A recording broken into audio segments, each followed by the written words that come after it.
we'll kick this off, and I see a few more people are jumping in. So before we begin, I'd firstly like to acknowledge the traditional owners of the land on which we're meeting and pay respects to their elders, past, present and emerging, and elders from other communities who may be a part of this Zoom today. My name is Brett Davis. I'm the Director of Economic Development and Planning with Moyne Shire. And we've got a panel of speakers tonight that include our CEO, Bill Millard, the Mayor, Daniel Mead, and guest speakers, Liz Price and Robert Lane. We also have Caitlin Levey, our Coordinator of Environmental Health, who will also provide a bit of an update. And effectively, tonight is really a bit of a state of play from us, what we're hearing, what we've learned, what we know. We want to hear from you. More importantly, questions can be asked. They can be asked and they will be then sent through to me. The group chat function doesn't particularly work. What happens is you just ask your question in the chat box and then that will come up to the moderator, which is myself. I would ask a couple of things. We've had a bit of a collapse today, as things would have it, in the IT world. Part of the server's gone down in Warrnambool, apparently. So those that are on Aussie Broadband may be affected more so than others. To alleviate some of that, if you're feeling that the reception's not great, I would ask that you actually turn your video off. It tends to then boost the audio. And also keep it on mute. Any questions that you'd like to ask can be asked through the Zoom group chat. Just running over a couple of other things. Please don't forget to ask your questions. We will get to them as we go. I will ask the questions on people's behalf. If we don't get to all the questions, we will happily follow up with some answers on our website over the next day. This is being recorded, as Gordon, our IT support on this, did say at the start. So those that have just joined, please be aware that this is a recorded session and will be made available on Council's website tomorrow. It is moderated. Council does reserve the right to disconnect people if they are being inappropriate. And the aim is to finish by 6:30. Our speakers are here to provide insights and open up for Q&A, so we're really looking forward to that. And that's probably enough from me, and I will pass over to our Mayor to kick off with some introductory remarks. Good evening, everyone. Thanks very much, Brett, for the update, and welcome everyone for joining us here for our small business economic development webinar. I'm sure everyone understands what a tough time it's been, and I think it's terrific that a lot of the businesses throughout the Moyne Shire have done such a great job in adapting to the conditions. For example, in Port Fairy, the IGA there supplying its customers free toilet paper when it was needed was a great show of support to the local community from the local IGA supermarket. Noodle Doof in Croydon is another example of, just a new business being started up, which is excellent for Croydon. Croydon's a town that's... You want to look at it or not? I can hear it, do you? Yeah. Well, Certainly been a town that's been on the move, and they've started up, instead of brewing beer, there was brewing sanitizer to distribute for everyone when that was at high demand, which it still is, of course. Mortlake Sale Yards is another one where really across Australia we're leading in the way that they started their online bidding for cattle. Instead of having crowds full of people, bidders there, they put it all online to huge success, and numbers of cattle actually increased at those yards after those online sales. So another example of innovation. I Explain IT, Southwest Comms is another one that have been working extremely hard to allow people to be able to work from home, work remotely, to ensure they've got good connectivity, or the best we can have in rural Victoria. And also just a quick mention to our team at Moyne that have done a terrific job in the IT as well, in ensuring a lot of our staff can also work from home.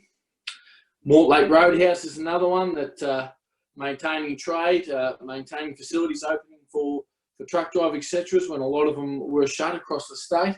And also just the little thing was the bit of engineering technique of setting up ways in which you can enter and leave the store without actually having to touch the store with little foot pedals, etc., to open doors. So great work from them. And then also right across Moyne, a lot of hotels and cafes and restaurants, etc., have been remaining open in the best way they can and providing either delivery services or takeaway services, albeit not the same as enjoying eating in, but still have the same quality food from these. So it was great work by them to adapt to that and still be able to provide some quality food for those right across Moyne. So obviously the aim is coming out of COVID, that these businesses that have done a great job to remain open where they can and support us through this time, our aim is to throw as much support we can behind them and encourage people right across Moyne, but not only right across Moyne, but visitors,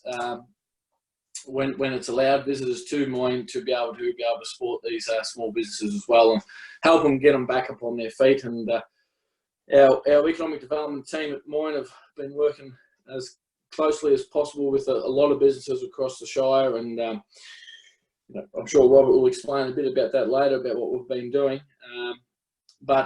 It's obviously the aim is that we support them as much as we can and help them get through it, and get feedback also as part of tonight's session, is be able to get feedback about ways in which we can help our small business get through, because of course small business is the bedrock of our local economy in Moyne, whether that be, as I've said, restaurants, retail, farmers, of course, a small business, hotels, cafes, etc. So really is important that we help them get back on their feet, and we enable to help them do that. So out of this, I hope we all understand the support that is available, and if any other questions that we might have out of tonight's forum and webinar, really encourage you to get in touch with the Moyne team, with our economic development team, or planning or health surveying, if it might be that you want to find out more information about, because really are here to help.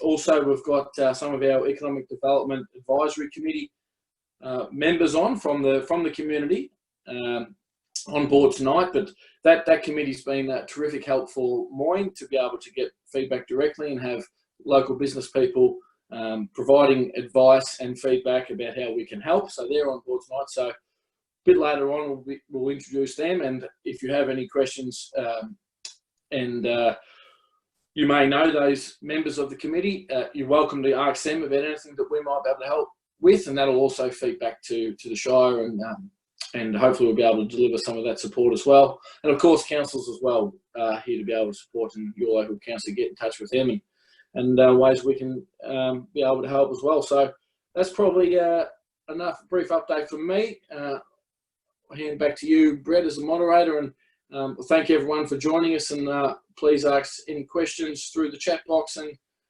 if you're not answered tonight, get in touch with us over the next couple of days to be able to answer that. But welcome everyone. Thanks, Brett.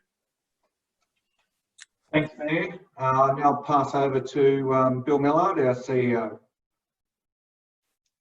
Thanks, Brett, and welcome everyone. It's nice to see some familiar faces and some unfamiliar faces. I won't add too much more other than to say, the last few months has been traumatic in many ways, and I think Moyne Shire, through your council team, is trying to do their best. At the moment, we're forming budget, particularly around trying to initiate and bring forward projects that will add economic benefit to Moyne Shire in particular. And as you've seen with numerous announcements of government, there's a lot of priming of the economy going on. So next week with council, we'll be discussing many projects that we have the ability to try and chase down and bring them forward, and also ideally favour local contractors through the work we can do locally. So it really is top of mind for our council team, and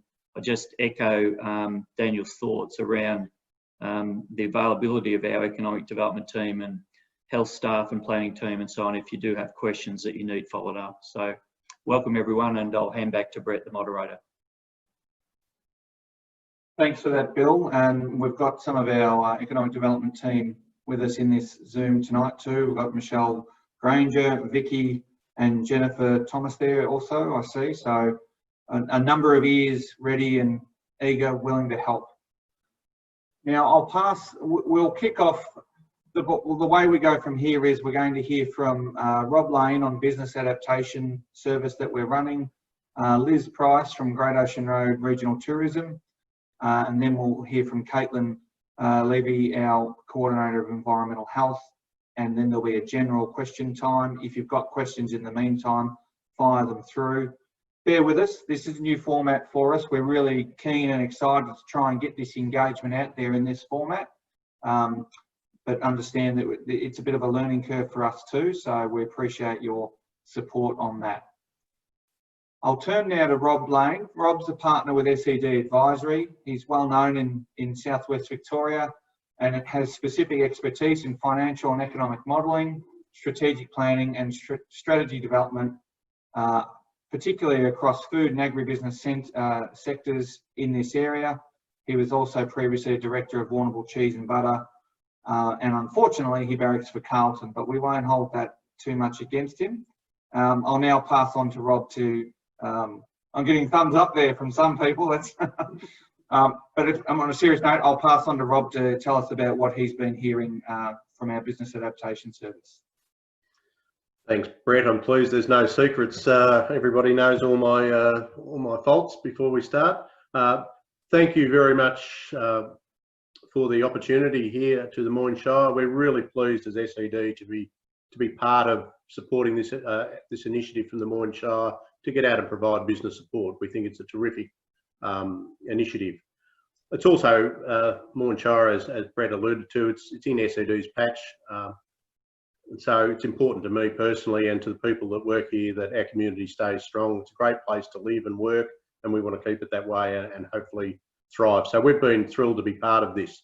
I'm going to say at the outset, it's also been a terrific reminder to me and to those working with us, and I'll explain the program in a minute, but it's a great reminder that the SME businesses are really resilient and resourceful, and we're alluded to that before about how businesses are able to adapt, and so we've seen some great signs for that.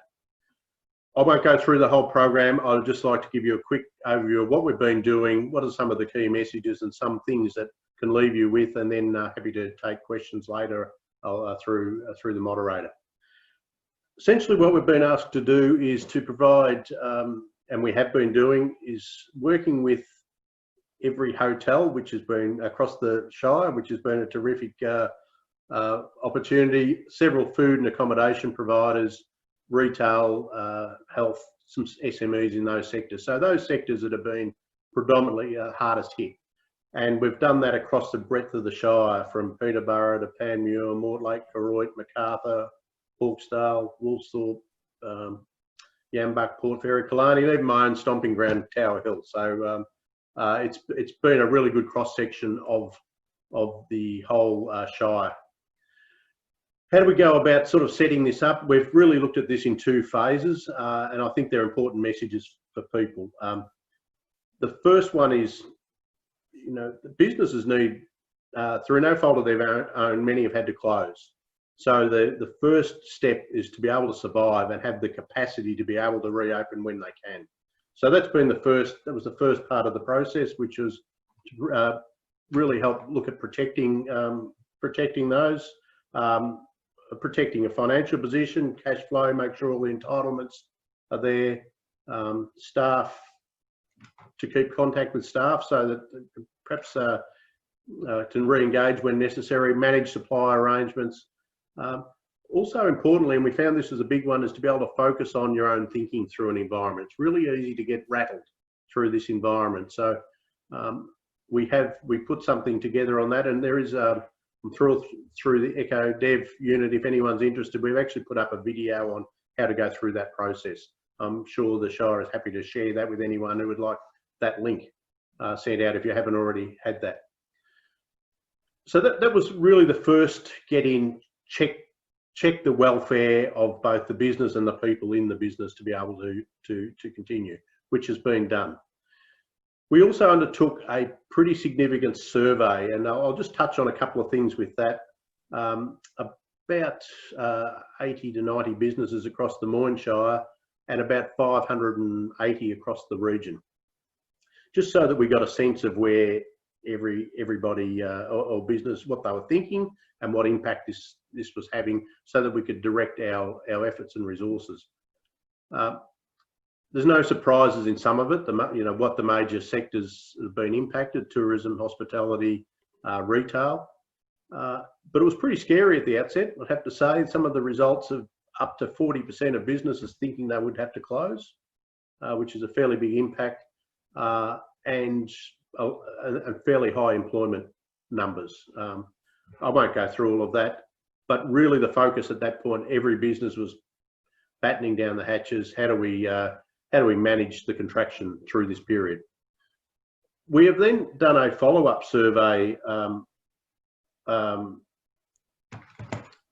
A follow-up survey in what is about 2 weeks ago. We finished that just to see what's happened in the 8 weeks through this time, and I'll say it's far more positive. Things are there's a much more positive mood. Doesn't mean a lot of businesses haven't been hurt, but businesses are generally more confident, and the government assistance has helped people get through.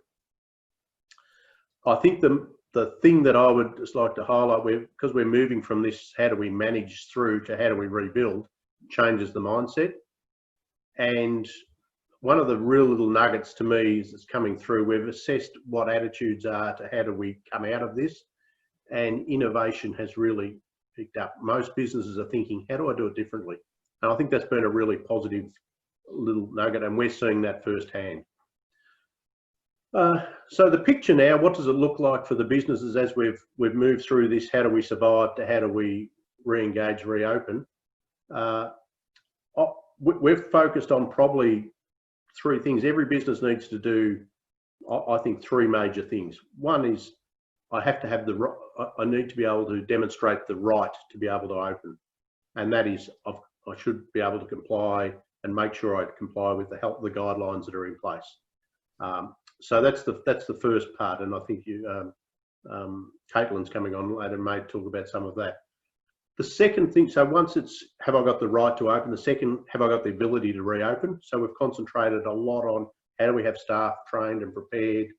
How do we change what our product looks like? It may be a different price, maybe a different way of delivering it, maybe a different product altogether.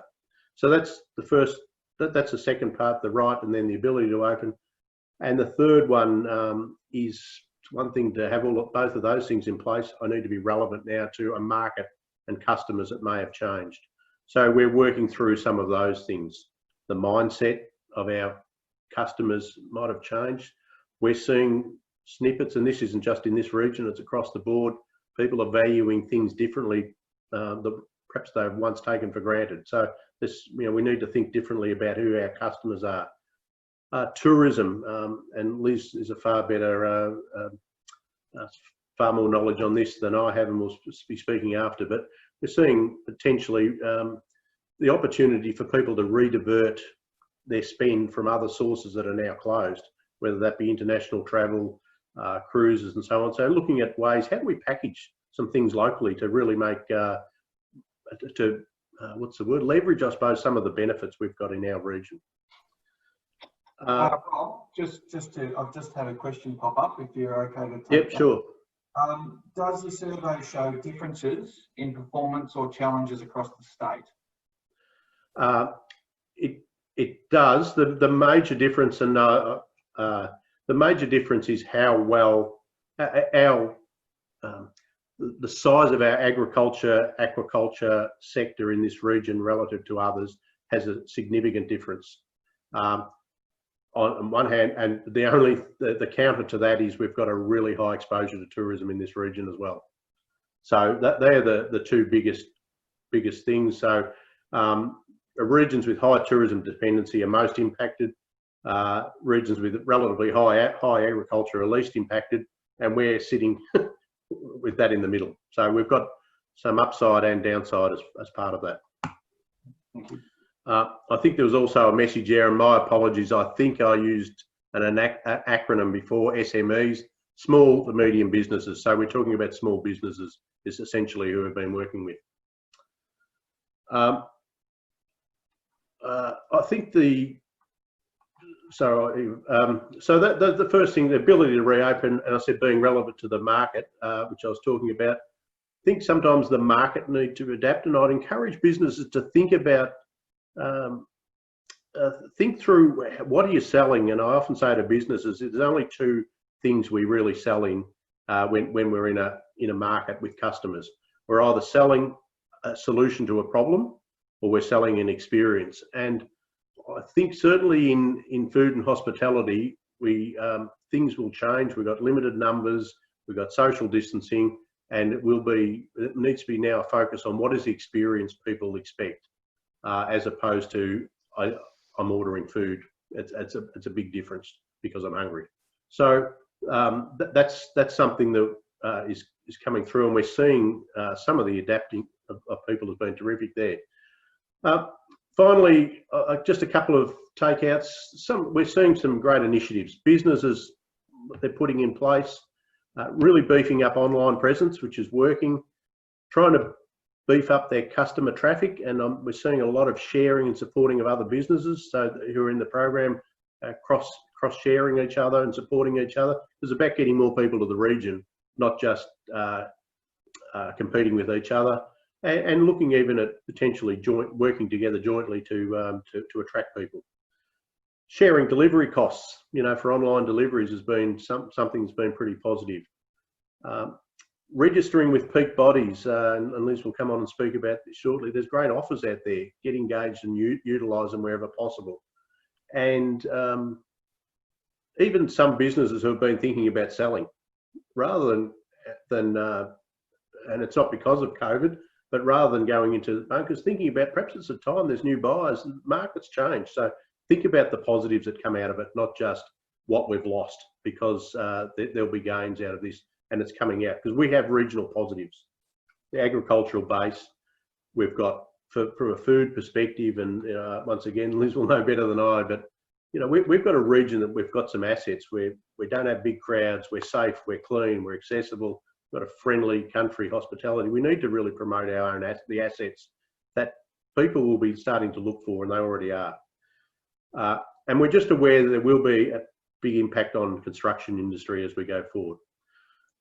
So I suppose I'll just wrap it up. I've probably gone on too long already, have I, Brett? But just encourage businesses to work together, talk, keep positive. I'd say the feedback we've had, and this is a note for the Moyne Shire, really grateful for the opportunity just to talk to somebody. It's really, it really helps people enormously, and I think sometimes we take it for granted. The other thing, as I said, engage and use the networks and peak bodies, because they've got a lot of information, a lot of support, and use the online resources. And as I said, there's a video if you wish. So if you want access to some of this, then we've got a business resource kit that has been presented. I'm sure Shire is happy to distribute that to anybody who might like to take advantage of it. I think that's enough from me, Brett. Thanks, Rob. That sort of leads nicely into our next speaker. And just before I introduce Liz, there's a couple of things just to add on top of what Rob was outlining. And our website and social media platforms are constantly being updated to bring together the range of different initiatives that keep flowing out. One of the things that Rob, through SED and Council collectively, have been navigating is the weekly and sometimes daily announcements of various funds that are popping up at both federal and state government levels. We've also been working on boosting our comprehensive database on the business side of things, which is really helping as we've invested in a system to update all businesses quite quickly. And we've also started to develop a buy local campaign, which is will be rolled out later this month with targeted marketing over the next 12 months. And that's going to be a part of the package of local businesses all working together You'll note some of us at council have the backgrounds at the moment looking out for mine, and a part of that's looking out for businesses as well. It's really about trying to harness the want of community to support the local businesses to get them to continue to build from strength to strength. So with that, I will also pass now on to Liz Price, who's the General Manager of the Great Ocean Road Regional Tourism. And that was established by the 6 councils between Torquay and the South Australian border to deliver a regional cooperative approach to developing and marketing the visitor economy. GORT, as its acronym is known, with the Mine Shire and other local partners in local government have developed and are implementing a response and recovery plan. I note that Liz has also been to the Lighthouse recently. Her weather's a little bit different to mine, but we're not in the same spot at the same time. With that, I'll pass on to you, Liz. Thanks, Brett, and thank you to Moyne for inviting me to be part of this. We are really grateful for the opportunity to be part of the region. And really, I echo what Robert said, that this has been something that's been quite overwhelming for all of us. And so the opportunity to reach out to each other, to share both your challenges and opportunities is something that we too really value. I don't think any of us have a roadmap to how this is going to play out completely, and it is a constant learning, and I don't purport to be sitting here tonight with all of the answers, and so I'm getting just as much out of being part of this from what's happening on the ground and happening in individual businesses. And it's probably been something that I have been really grateful over this period of time, the amount of people that have reached out, the amount of conversations that we've been able to have with individual businesses to get that better understanding and to be in a position to be better, responding better to what's going on. So for us, I think that's probably just to give you a bit of an oversight, a view of what we've been doing. The first role we sort of really did see an opportunity to play was making sure that we were directing people to what was the source of truth. Trying to make sure that people had the most current up-to-date information, very much as Robert said, what was the ability to operate, what guidelines did we need to be adhering to, and really making sure then we were using that to have an evidence base to how we progressed forward. A big part of that was not only understanding what was happening in your businesses and on the ground, but also understanding how the consumer was responding to what was happening as well. And I think that's really important that we sort of keep an eye on both as we move through this, because as Robert alluded to, we're going to see a very different consumer on the other side. And some of that's quite positive. It's not all a negative thing about some of the challenges. We are seeing some really positive signs come out of that. The second role that we really saw then was we were seeing so many businesses that were showing such amazing innovation and trying to find a new way to operate as those restrictions came in. And we've tried to respond to provide a bit of a resource hub and a bit of a training hub to provide some access or to types of things businesses might have needed. All of that, because of our partnership with local governments, is free to any business in the Shire. You don't have to partner with us. That is just free access and going to the site and looking up those resources, any of that training that's available, Instagram for tourism businesses, how to set up an e-shop, all of those things are just free to any business in the Shire to take advantage of and use the opportunity to reskill. And then the third part, to really start to get people ready to be positioned to recover, we've also presented our digital package free to operators. So anyone that has a business, it might be a virtual business, just an artist online shop, it could be a cafe in the main street, a hotel, any business can take up that offer, list on what we call the Australian Tourism Data Warehouse, which then gets you on the state site, the regional site, and also the destination site as well. So it gives you a chance to make sure your business is front and centre when the various government departments also start to look at their recovery programs. One of the things that I think is really important though is for you to keep connecting with each other, is to look in as you start to reopen, and we know that we're not reopening fully. We've seen accommodation just be coming back as of the 1st. And many of our retailers and restaurants are trying to navigate how they can open profitably. It's often a challenge for many of them to open with these restrictions in place. We're seeing many businesses choose not to reopen yet, but stick to their takeaway and delivery if that's working for them. So what becomes really important though to help as we grow is that we're all working together. At the very least, being able to tell if you're an accommodation establishment and you've got people coming to stay, being able to share with them what else is open and where they can go to have a good experience, or even considering whether you can package with different retailers or restaurants to help with social distancing and things that are going to be put in place, that they can also be prepared for the influx of people. We have seen a little bit of a boost. People have been keen to get out. So we are seeing a bit of an initial influx, people looking to get away for the long weekend, and we're getting some positive noise back around bookings for the school holiday period. And probably one thing that I would want to make sure people are not feeling alone with, that we might see that that happens and then we see a drop off again. We do know the economy has been really badly affected by what's happening.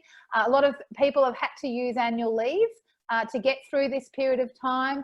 They might have had their household income affected, and tourism and visiting isn't a discretionary spend. So we do know that there may be some impact. So we might see this influx, but we are thinking that we will then see a bit of a down again, and we're going to need to be thinking about how we continue to be in the marketplace to stimulate visitation.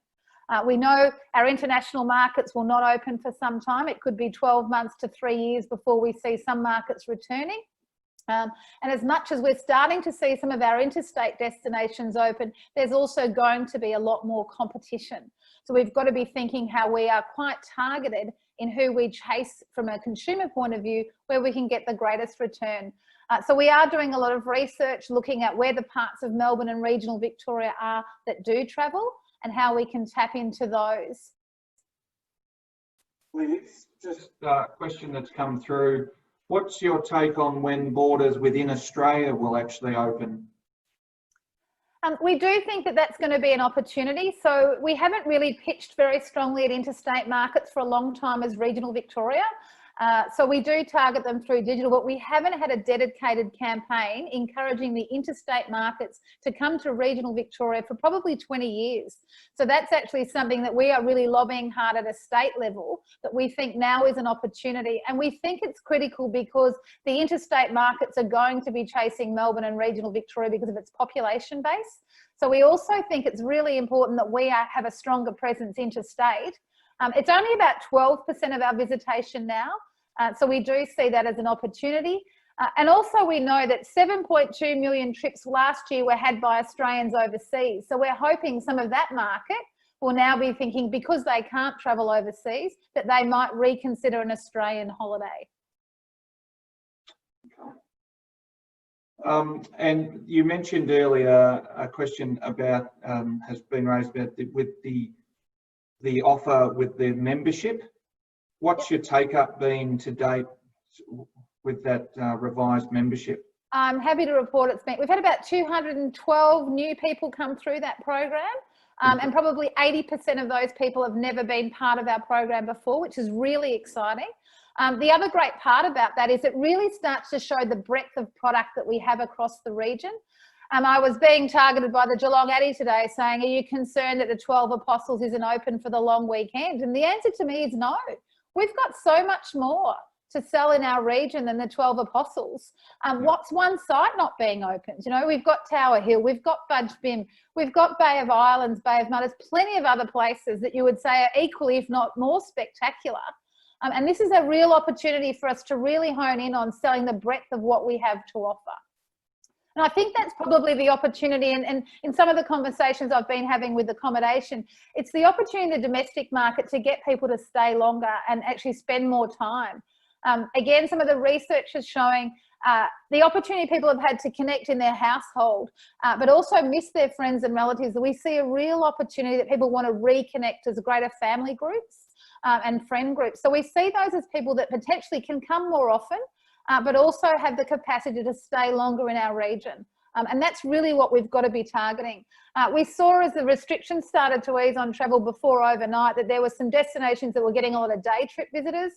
We really see this as a time to really focus on trying to get that overnight stay. And not just one night, trying to go for the multiple night stay. And I think that's where we can all be working together. We really think now's the time to really encourage people to book direct. Booking direct with a property gives you a greatest chance of talking to a local and understanding what the offer is locally. But it also gives us a chance to upsell and encourage people. They might be coming for 1 or 2 nights, but suggesting that, you know, you look at Port Fairy being a hub for all the things that are around Port Fairy. You know, you could easily spend, you know, 2 or 3 days exploring the immediate surrounds, let alone those day trips that you could do from a Port Fairy base, or if you're in Koroit, from a Koroit base. So we see this as a real opportunity to try and encourage people to partner together and to sell the breadth of what we do have to offer to get that longer stay. Thanks, Liz. And just one more. Rob mentioned earlier talking about sort of confidence levels. Do you have a feeling or a read at this stage on the confidence levels of the tourism operators in your world? Yeah, so we've seen probably confidence rise both with consumers and with tourism operators. So we have seen some strong bookings looking for the long weekend and for the school holidays. So we are starting to see a lot of operators be a bit more buoyed by that. But probably, as I said before, I think the thing to be critical, to be cautious of is how long does that last, and making sure that you stay connected so that you can have multiple opportunities. We're going to have to really watch what's happening over the next the few weeks of winter, but then as we go in looking at what are forward bookings looking like for September, what is the summer bookings looking like? Some of the feedback we've had that already we're seeing people stay a bit longer than they might have previously, and they're getting people from different places. So we want to be really monitoring what's happening there so we can be responsive and use that in our own marketing efforts as well. And probably, Brett, just to finish on, we have that offer, and as I said, it's free access to anything we do. But I also encourage operators to think about booking times, even for that one-on-one conversation, to share with us what they're doing in their business. If they've got ideas, if they've got challenges, again, I'm not saying I've definitely got the answers, but sometimes 2 heads are better than 1. And just talking about things and hearing what's happening elsewhere might be of value. So I do put that offer to people as well. If they see value in connecting with us, making a time. We've been doing a number of chats where we've just sort of had 20 to 25 minute sort of Zoom conversations with individual operators. And as I said, I've got just as much out of that as the operators have to really start to inform how do we get better at what we do as well. So I put that offer here as well. Okay, and thank you for that. Bill, you've got a question there? Yeah, Brett, just there's a couple of questions in the chat room which have actually been put through privately to me, but I'll ask them if that's okay. From Daniel, can Liz please outline what Gort are doing to attract people to Moyne as we move out of restrictions? So our first, we see recovery as being a staged approach. So the first campaign we're keen to run is to really focus on visiting friends and relatives. And we're putting together a campaign called the Great Ocean Road Sleepover. And the idea is to get the industry and community of each of the shires to invite their friends and relatives to come and visit over the winter months and come and spend time in our region. The second phase of our campaign is really then starting to look at the Melbourne market and really starting to micro-target various sections of Melbourne to encourage them to come. And the timing of that will depend on how we go with the Visiting Friends and Relatives campaign and whether we see we're getting traction of that. We are trying to be quite agile and responsive to what's happening in the market. So we're getting the campaigns ready so that we can put them in the market when it's the best time and we're going to get the greatest response from them. And one more, Brett, if I can. Yep. From Alison, can I ask if there's any pressure being put on federal government to help support businesses that can't reopen or recover by September? Yeah, at the moment, one of the things that we're really trying to lobby for is potentially the extension of JobKeeper and to really recognise that the tourism sector has been the hardest hit sector in many respects and is going to take a lot longer to recover. Some of our initial economic analysis shows that, especially with what happens in the interstate and international markets, it could be 3 to 5 years before we really get that. We're coming out in winter, which is the hardest season for us generally anyway. So we really are lobbying back up to the state government and the federal government to say you really need to think about what are the additional measures, especially beyond JobKeeper in September. Okay, thanks for that, Liz. Look, apologies for those if I haven't read out your questions. It doesn't appear that I'm getting all of them. So, but it appears between Bill and I, we're getting a mixture of them. So we'll get there. It's just one of the little quirks that's popped up. So I do have one that has popped up for you, Liz. Yep. Do you have any data on the value and extent of intra-region visitation through sporting competitions and how it impacts small businesses significantly?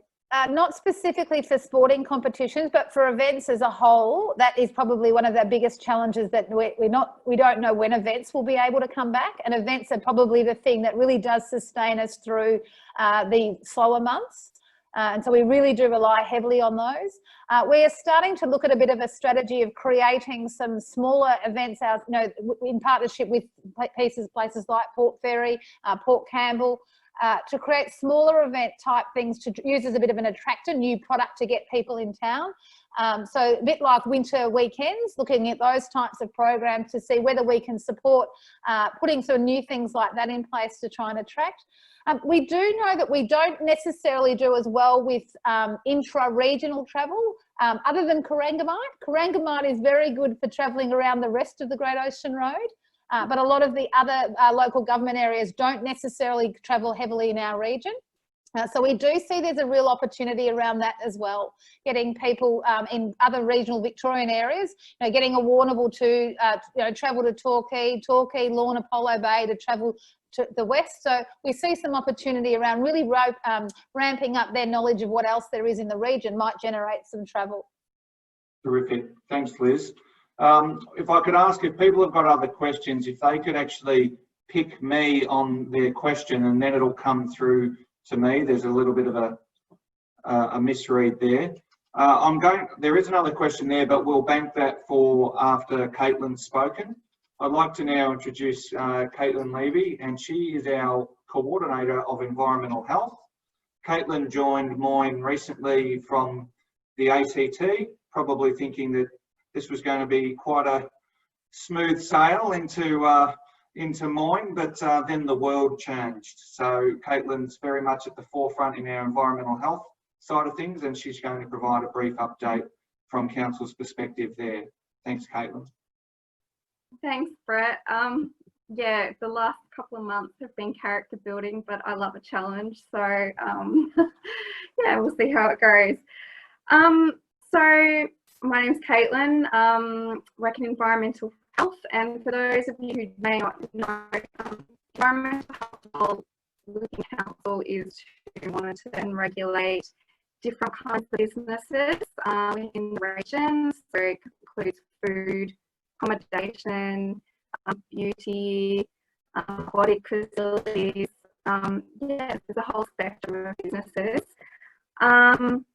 And so Michelle has just asked me tonight to just go over some areas of concern for some businesses in, I guess, implementing and adhering to COVID-19 guidelines and measures. But before I go into that, I just want to acknowledge the efforts of businesses so far to adhere to the restrictions and measures. I've seen some great proactive examples of measures being implemented, and I really have full confidence in the ability of our businesses to open up to, I guess, patrons dining in. Yes, I just wanted to reiterate that. So I'll start with the first area of concern, and look, these areas will be primarily focused on food businesses, but if there are any questions in relation to any other businesses that we do monitor and regulate, I'm happy to answer those, or email responses, or have a chat to you over the phone. I just want to start with information, the most reliable source of information for COVID guidelines, and that is state government. They have released some really informative and helpful guidelines that go over the restrictions on number of patrons, cleaning, records that need to be kept. The hospitality industry guideline, not showing up, that's a go-to. The Business Victoria website, there is a wealth of information there for all businesses. yeah, so state government is really the go-to. I realise there's a lot of information out there on social media from industry bodies, but yeah, state government is the gold standard. So the next area was businesses and how their existing food safety plans line up with the COVID restrictions and requirements. I just want to reiterate that there's no need for food businesses to change their food safety programs. There are requirements for businesses to keep additional records. Sorry, yeah. Caitlin, you're dropping in and out a fair bit. I'm getting there's a lot of nodding there and some messages across. If you're on a laptop, I might get you to just unplug and maybe move, and we'll give you a couple of minutes, if that's all right. It's very, can people hear me okay? Yeah. It's sort of every second word coming across for you at the moment. So I'm just wondering whether maybe you've just changed locations. Caitlin and I are in the same office, but in different parts of the office. Are you able to do that, Caitlin? Yeah, I'll just do that now. Okay, while Caitlin's doing that, I'll just provide, there was another question here. This one's for Rob. Rob, do you think all the businesses are aware of their reopening obligations when you've been talking to them?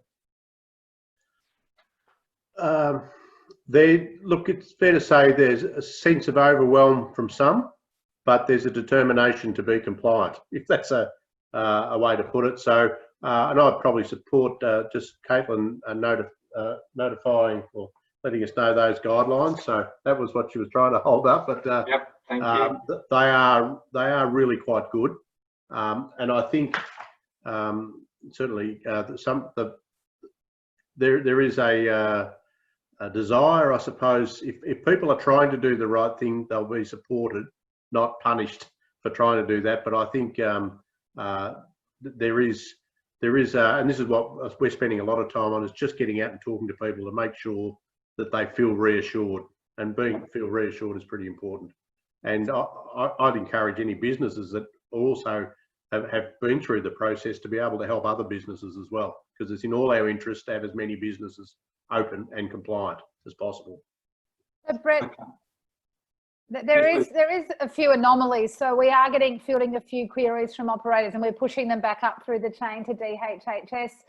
So there are, for example, bed and breakfast concerned that they can't hold or serve breakfast, yet a cafe can open. And so some things like that, where they could put similar practices in place to the 1.5 and all of those things, and not have buffet style. So we're just seeking some clarification, and some around some of the transport operators and things. There's a bit of anomalies there as well. So we can't answer them. We just send them back up to DHHS to get a decision on, just to help people move out of the grey area. I agree with Rob that they're trying to be, it's about supporting people trying to be compliant, but there's a lot of operators that don't necessarily want to operate and take the risk in that grey area. Okay, great, thank you. Liz, I've got a couple for you as well. Any tips on how a business can make locals feel safe with welcoming tourists? There's a little bit of anxiety out there. What are you getting through your channels with that regard? Yeah, we've been conscious of that the whole way through, Brett. It's been probably one of the biggest challenges, that the region has very little cases, but the concern that visitors are likely to bring it in with them.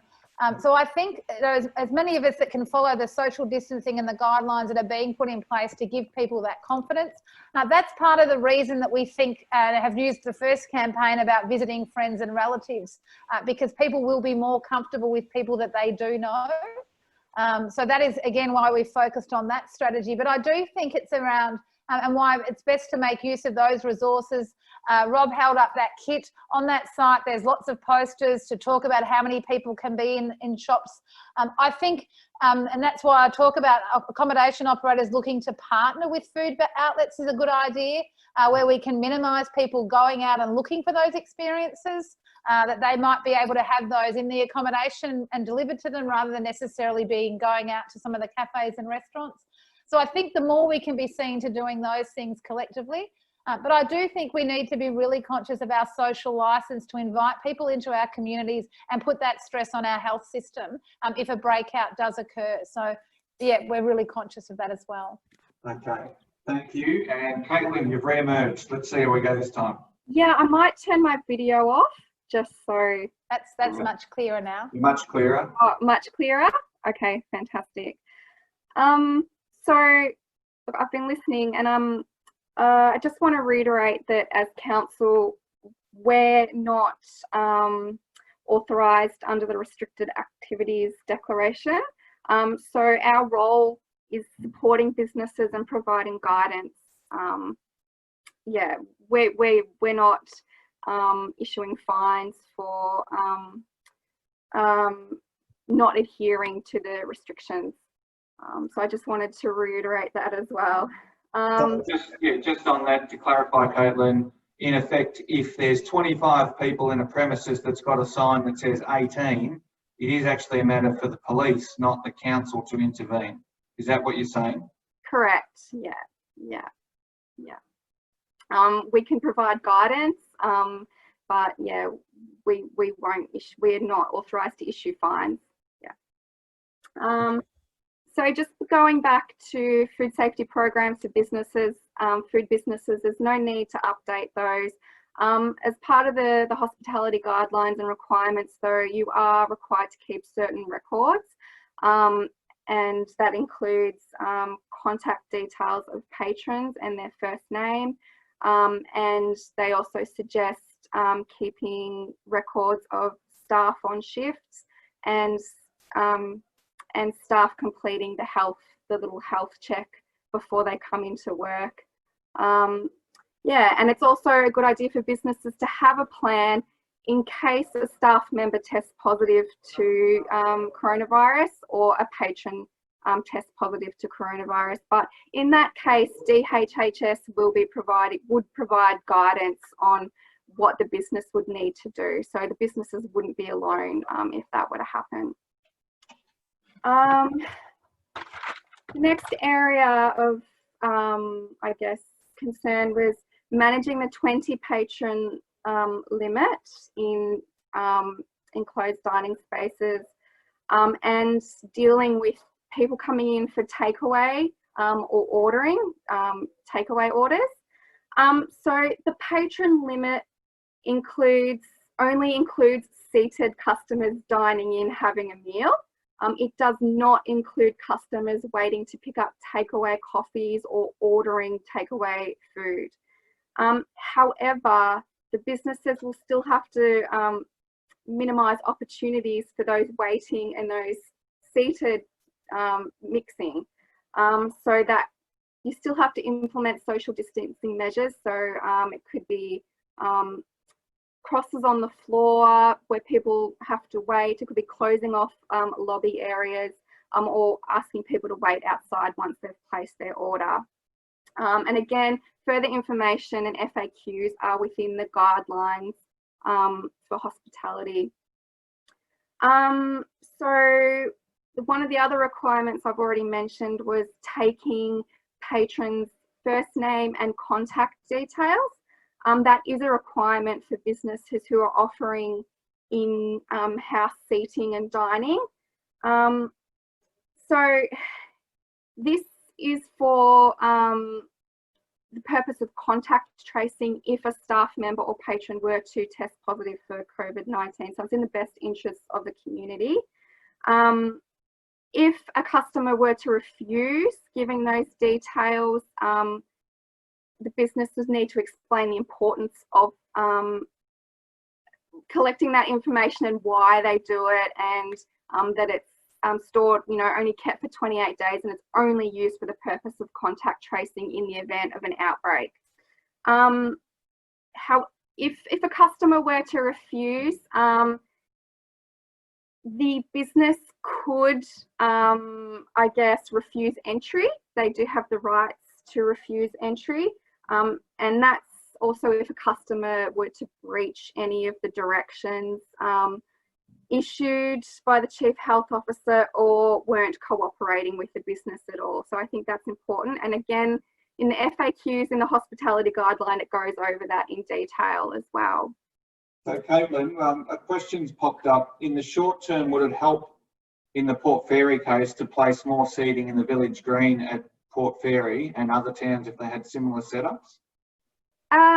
Yeah, I think I know the City of Melbourne, we're looking into that, activating outdoor spaces like car parks and that sort of thing. So yeah, that's definitely a possibility because businesses are I guess asked to ventilate. So sitting outdoors would be would be preferable. Yeah. Yep. Okay. And just conscious of time, final thoughts there? So I guess final thoughts is for businesses, don't push the boundaries. If you're not certain and you can't, the answer isn't obvious, is not in the FAQs, is not in the guidelines, direct them to us. And we're more than happy, if we don't know the answer, to direct them to our regional health protection officer at the state level for clarification. And we'll be going to businesses doing our routine food safety inspections. I've already booked in a number of these and we'll be continuing to do that over the next few weeks. And this will be an opportunity for us to sit down with business owners and go through any concerns they have about implementing the COVID restrictions and measures. Terrific. Thanks, Caitlin. And fair to say, this is a fair plug for Caitlin. We have a staff of 1.5 in the environmental health section, and Caitlin's pretty popular at the moment, so she's putting in a power of work in that regard, and a lot of questions do filter through. We are there to take questions and answer your queries whenever we can. It is just a good highlight though in terms of resources and the ability to get around to all the businesses. In reality, that won't be the case, but we're systematically working through the ones that we can. A comment that was just raised, businesses are using the collection of names to actually build rapport with the visitors and customers rather than seeing it as a compliance issue, and it's a good way in some respects to gather market intelligence in that regard.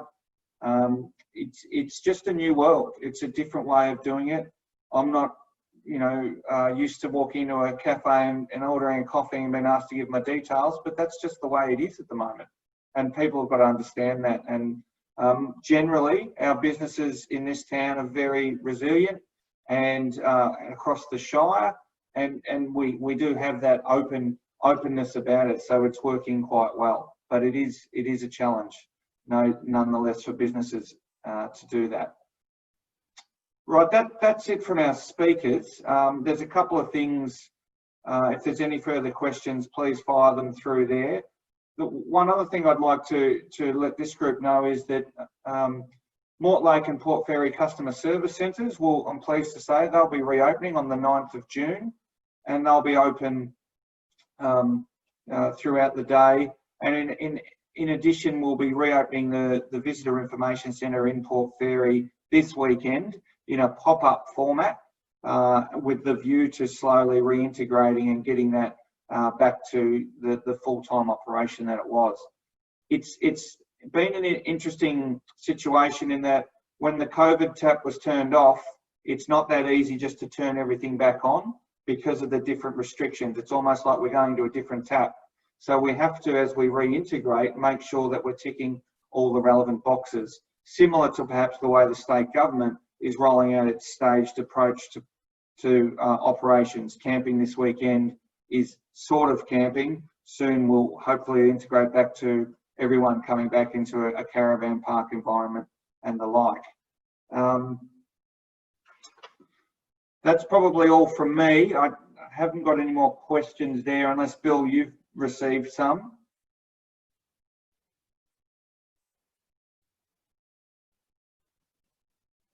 Just checking it, yep. Brett, just one. Will council meetings be back to normal and be scheduled at 4 p.m. As advertised? For those of you who aren't aware, for the last 2 meetings, given that we cancelled the March meeting, we've actually had them at 2 o'clock because we don't have people to visit the council meeting or attend, we've been doing those in the Croydon Theatre. So it's something I'll have a chat with councillors about as we start to normalise and we can allow people back into those meetings. So being 2 p.m. at the moment, but yeah, highly likely we go back to our normal time as the restrictions ease. And thanks, Rob, for that comment that Bill and I would be on many coffee shop registers. You're probably right. It's what we have to do. No doubt, same with our councillors and the Mayor. And with that, I'd like to pass back to the Mayor to close this meeting up. Actually, I'm not in candlelight. The power's actually gone out here in Garbock. you wouldn't believe it. But look, look, thanks everyone for tuning in tonight. Thanks very much to our presenters, Robert, Liz, Caitlin, Brett for his update. It's been very informative. I'm hopeful for everyone. Now, please remember that this is not the end of information sharing. This is just a snapshot, just a 1 hour snapshot of what's available out there for small businesses in Moy. So please spread it amongst your networks that the Shire are keen to help small businesses right across Moy to get back on their feet after these tough times that we're going through. And just to touch on, look, I'm aware that there is there's definitely that balance between bringing people back to the region and the risk of, also bringing in the corona or COVID to the region. But it's one that we have to, we do have to find a balance with, because we all enjoy the suite of options we have of our small businesses, whether it's restaurants or retail right across the Shire. So if we don't open up soon enough in restricted ways, we won't have that suite of options available to us. So as we've said, it is finding that balance. So this June long weekend will be a good test. I'm sure there'll be people to the region still acting within the limits that they're allowed to act, but yeah, I know there'll be a lot of small businesses certainly welcome to see people coming in the door again. So once again, thanks everyone. Please get in touch with Moy if we can help in any way. And thanks, Brett. Thank you. Thanks, everybody. Stay safe. Enjoy the weekend.